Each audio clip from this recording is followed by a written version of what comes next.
The crowd thought the night was over, but then the lights went out, the Titantron glitched, and a single dangerous word appeared on the screen: Rowdy. No one expected what happened next, not the fans, not the wrestlers, not even WWE management. SmackDown was rolling toward its final match. Becky Lynch was set to defend her title against Charlotte Flair in what was billed as a WrestleMania-level main event on free TV. The crowd was electric. The commentators were hyping this as the match to define the women's division before the year ends. Cameras panned to the sold-out arena, fans holding up signs, chanting for their favorites. No one had even whispered Ronda Rousey's name in months.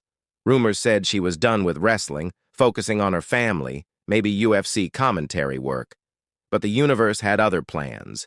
Just as the referee was about to signal the start, the lights flickered. The massive LED boards at ringside cut to static. Commentators went silent.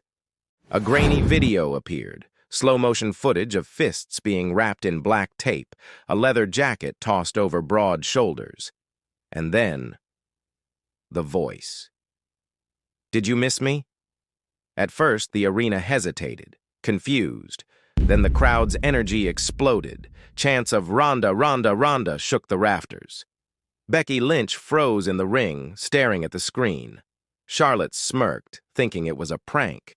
The commentators argued, "That's her voice." "No, it can't be. WWE didn't announce this. What is going on?" A thick white smoke poured from the stage. A hooded figure stepped out, slow, deliberate, every step like a countdown to chaos. She didn't play to the crowd. She didn't pose. She just kept walking, her hands in MMA gloves, her shoulders straight, locked, ready for war. The camera zoomed closer, her eyes cold and locked on the ring. And then the hood came down. It was her, Ronda Rousey. The crowd erupted into the loudest pop of the night. Ronda stepped into the ring without breaking eye contact with Becky Lynch. Charlotte tried to cut in. Bad idea. One hip throw, and Charlotte was sent over the top rope, hitting the floor with a sickening thud. The arena gasped. Becky, still clutching her belt, raised it high, but her hands trembled just enough for the camera to catch. Ronda took a mic. "I didn't come back for friends. I came back for blood." Suddenly, music hit again. Not Becky's, not Charlotte's. It was Shayna Baszler, her former partner. The crowd didn't know whether to cheer or boo. Shayna slid into the ring, stood beside Ronda, then turned to face her. The tension was so thick, you could cut it with a knife. For 10 long seconds, no one moved. Then Shayna smirked and whispered something in Ronda's ear. Ronda's eyes narrowed. They shook hands, and the crowd lost their minds. Was this a dangerous new alliance? Before the commentators could answer, Ronda and Shayna attacked Becky, laying her out in the center of the ring. A brutal armbar from Ronda had Becky screaming in pain. Security flooded the ring, but it was too late.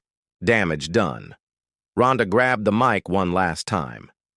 "WrestleMania, be ready or be broken." The Titantron flashed the words, "Rowdy returns" in red.